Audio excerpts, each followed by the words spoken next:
বর্তমান সময়ের সবচেয়ে জনপ্রিয় এবং ট্রেন্ডি অ্যাস্থেটিক ট্রিটমেন্ট হচ্ছে ভি শেপিং। মুখের নিচের অংশকে ইংরেজি লেটার ভির মতো শার্পনেস দেওয়ার যে ট্রিটমেন্ট প্রসিডিউর, এটাকে ভি শেপিং বলা হয়। ভি শেপ কেন করবেন? সাধারণত যাদের মুখ গোলাকার কিংবা বড়, তাদেরকে মুখটা একটু স্লিমিং ডাউন বা চাপিয়ে আনার জন্য ভি শেপিংটা করা হয়। দ্বিতীয়ত, যাদের মুখটা স্যাগি হয়ে গিয়েছে বয়সের কারণে, তাদের মুখটা থ্রেড বা সুতার সাথে লিফটিং করার জন্য আমরা ভি শেপিং করে থাকি। এছাড়া কেউ যদি সেলিব্রিটি লুক বা ফটোজেনিক একটা লুক চায়, যাতে ক্যামেরাতে ভালো লাগবে ছবি তুললে, তারাও ভি শেপিং করতে পারেন।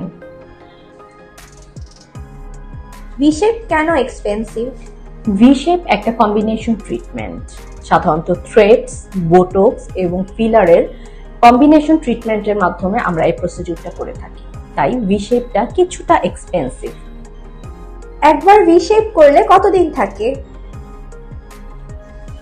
সাধারণত 1.5 থেকে 2 বছর পর্যন্ত এর ইফেক্টটা থেকে যায়। ভি শেপের কি কোনো সাইড ইফেক্ট বা কমপ্লিকেশন আছে? ভি শেপের কোনো সাইড ইফেক্ট বা কমপ্লিকেশন নাই। প্রসিডিউরের সময় আমরা নামিং ক্রিম বা লোকাল অ্যানেস্থেসিয়া ব্যবহার করি, যে জন্য কোনো পেইন ফিল হয় না, কিন্তু প্রসিডিউর শেষে কিছুটা ব্যথা অনুভব করতে পারেন।